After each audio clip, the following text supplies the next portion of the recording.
97% entre resolução e controle. Apesar de, vejam que existe perda de peso, o azul é a queda do IMC, e vejam que depois do terceiro mês, esses doentes vão numa subida de peso, eles reganham o peso, e a HB glicada persiste caindo. Isso visualmente, isso não tem significância estatística, porém olha que interessante, o doente ganha peso e a HB glicada cai, não existe relação direta entre ganho e perda de peso. Isso que me chama muito a atenção, que são dados novos, a estatística me deu no fim de janeiro, é a terceira ou quarta vez que eu apresento só. Quanto mais o doente perde peso, pior ele vai. Nessa população, IMC baixo, média 28 de IMC. Veja que interessante. O sucesso é o verdinho, a falha é o azulzinho, e essa é o delta B IMC no eixo Y, no eixo vertical. Veja que quanto mais o doente perde peso, pior ele vai. Por que será? Existe uma falha nesse protocolo que nós estamos corrigindo agora, que nós não tínhamos a medida da composição corpórea. O que esses doentes perderam a mais? Massa proteica? Só massa gorda? Não sei. Provavelmente existe uma alteração de composição corporal que nós não enxergamos, fizemos a predição no pré-operatório. Então, eu não sei porquê. Provavelmente deve ser uma alteração na composição corporal, mas é muito interessante. Esse é o gráfico de queda da HB glicosilada, com significância estatística. Todos os dados que eu mostro para vocês foram tratados por dois testes. TED Student, se existem, se é uma análise paramétrica, se o mesmo doente é controle dele mesmo, ou um teste não paramétrico chamado de Mann-Whitney, que eu vou mostrar um slide para vocês. Essa é a glicemia em jejum, que cai muito bacana, muito interessante, de 176 para 101. O mesmo acontece com a glicemia pós-prandial. Por que isso é tão importante assim? O ser humano é um bicho, um animal que come o dia inteiro. Nós só não comemos à noite, de madrugada, enquanto dormimos. Então, por que a glicemia em jejum é alta no diabético normalmente? Porque existe uma produção inadequada de glicose pelo fígado. E Mithieu, o francês, mostrou que a neoglicogênese intestinal inibe essa neoglicogênese patológica. E o que desglica, se existir esse termo, tira glicose da hemoglobina, é a glicemia pós-prandial. Então, isto é o responsável, isso é normal. Eles ficam intolerantes à glicose aos 6 meses e glicemia pós-prandial normal a 1 ano. Este é o responsável diretamente por a ausência de grandes falhas e, fundamentalmente, se diminui um negócio chamado desmetabolismo pós-prandial. Por isso que a gente tende a reduzir a mortalidade cardiovascular. E isso como a gente vai provar? Pela diminuição da espessura da carótida. Veja que nós temos significância estatística de 6 meses, de pré-op a 3 meses, nenhuma significância, porém, de pré-operatório a 1 ano, existe significância estatística. Há 3 semanas atrás, eu apresentei esses dados ao grupo de diabetologistas na Espanha. E eles levantaram a mão depois de me falaram o seguinte: isso não tem valor, isso só terá valor no 5º ano. Só que a minha resposta foi a seguinte: para eu chegar no 5º ano, eu tenho que passar pelo 1º ano, pelo 2º ano, pelo 3º ano e pelo 4º ano. Então, se o 1º ano tivesse ruins os resultados, muito provavelmente o 5º ano também não estariam ruins. Então, nós estamos começando com o pé direito a nossa evolução até o 5º ano.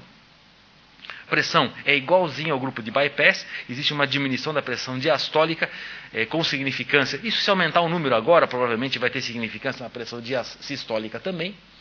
O mesmo acontece com os lipídios, com significância estatística, tanto HDL, LDL e triglicéridos. O HDL não sobe de forma importante, porém o LDL ele é normal, praticamente aos 12 meses, abaixo de 100 que é normal.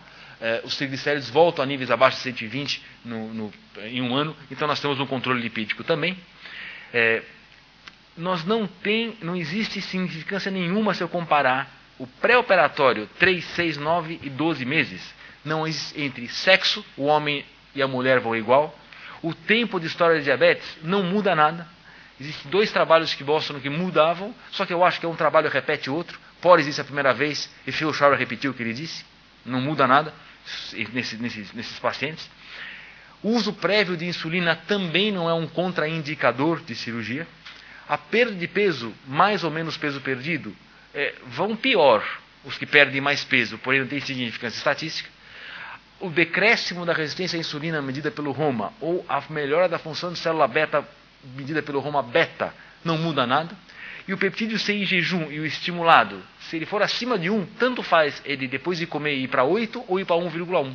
Independe, é qualitativa a ação. Se foram medidos pelos esses 3 testes aqui embaixo.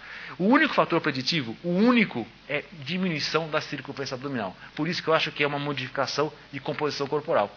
Se eles perdem mais do que 7% de centímetros de cintura aos 6 meses, de acordo com o teste não paramétrico de Mann, eles têm predição de sucesso. Então 6 meses é um número cabalístico. Se eles perdem mais do que 7%, 7,5% para ser mais exato, esses doentes vão se dar bem. E é interessante que se eles mantêm a perda, não perdem mais até 1 ano, é o grupo que teve mais sucesso. Então, por quê? Deve ser modificação de composição corporal. Então, vejam que interessante. Isso não tem nada a ver com o sucesso. Vejam, por favor, experimentalmente, em IMCs abaixo de 30. Isso não significa uma lei. O que eu estou falando não é a regra universal. É nesses primeiros 78 pacientes, primeiros 30 acompanhados de 1 ano. Se eu posso concluir alguma coisa para vocês, é que a gastrectomia vertical associada à exclusão do adenal, até agora, os dados que eu tenho aqui, parece mais eficiente que manter o estômago. O único preditor é a cintura acima de 7%. Tempo de história de insulina não tem nada a ver com sucesso ou insucesso. Não há direta relação estatística entre perda de peso e sucesso. E o que mais perde peso, pior vai. É uma mudança de paradigma indubitável nessa população. E nós recebemos o carimbo de validação por um grupo de São Paulo, da Universidade de Campinas, uma cidade que faz muita pesquisa básica no Brasil, que mostrou a mesma coisa, uma diminuição da HB glicada nas exclusões duodenais. Japão, a mesma coisa. Esse grupo passou alguns tempos comigo no Brasil em 2006 e replicaram o mesmo estudo tendo 100% de resultados. Os japoneses é um sujeito diferente metabolicamente, mas eles obtiveram o mesmo sucesso. O Almino também mostrou a mesma coisa com a exclusão duodenal com o estômago intacto. Então nós estamos começando a produzir base de conhecimento nisso. Não publicado ainda, deve ser aceito para publicação logo o grupo da Índia, de um cirurgião chamado Mufasa Lakdawala, os mesmos resultados. Então a gente está começando a crescer. Então, de 30 a 35, aqueles 6 trabalhos, mais alguns trabalhos que estão aparecendo agora em literatura, tem um suporte cada vez mais crescente. E parece que as operações tradicionais, a gente não precisa de nada novo. Aliás, acho que nem para o IMC baixo, acho que o bypass vai servir muito bem também. É outro estudo que nós estamos comparando as técnicas, mas eu não sei quem funciona melhor ou não. E o que nós queremos é isso. Lembra daquele quadro com 30 flechas e 35 quadrados? Nós queremos mais uma flecha e mais um quadrado. Sermos mais uma alternativa nos doentes que não conseguem ser controlados. Nós não queremos indicar cirurgia para todos. Existem 80% dos pacientes, quando bem cuidados aqui, vão com os agentes novos, com insulinização precoce, esses doentes vão ter controle. Porém, 20% não. Queremos ser mais um quadrado. Nessa confusão, esse quadrado provavelmente será o que mais será eficiente nessa população quando for bem indicada a operação. Finalmente, concluindo, IMCs abaixo de 30 são pacientes diferentes. Comecem a estudar isso em ambientes controlados, com protocolos aprovados por comitês de ética em pesquisa. Eu não sei como é a lei em Portugal, mas deve ser muito semelhante à lei no Brasil, americana, etc., porque são regidos pela Convenção de Helsinki em pesquisa em seres humanos. É fundamental ganharmos credibilidade. Talvez o único tesouro que nós temos para os diabetologistas é a credibilidade. Então não adianta a gente perder isso agora. A transposição ileal pode ser uma boa opção, eu não sou contra ela, eu não tenho nada contra, mas ela é mais complexa, tem mais morbidade e mais mortalidade. Isso não tem dúvida nenhuma, é uma cirurgia mais complexa num doente que já não é tão simples assim. O Áureo nos mostrou que excluir o duodeno é melhor do que transpor o ilho só. Então, a associação dos dois é mais eficaz. E parece até agora que, adicionando a gastrectomia vertical na exclusão duodenal, será mais eficiente. Mas precisamos de mais estudos cada vez mais.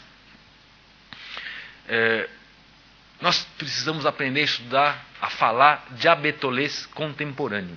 É saber como funcionam as insulinas, o que é um análogo do GLP-1, o que é um secretagogo, porque não adianta nós apresentarmos isso, alguém levantar a mão e falar assim, eu comparar a sitagliptina com a cirurgia? Nós temos que saber, não adianta. Então, nós temos que aprender e, fundamentalmente, fazer trabalhos randomizados e controlados.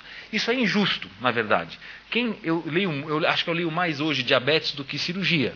Então, há 2 semanas atrás foi aprovado uma droga chamada liraglutida, que não foi aprovada na Europa ainda, nem no Brasil, só nos Estados Unidos pelo FDA. Ele foi aprovado sem estudos de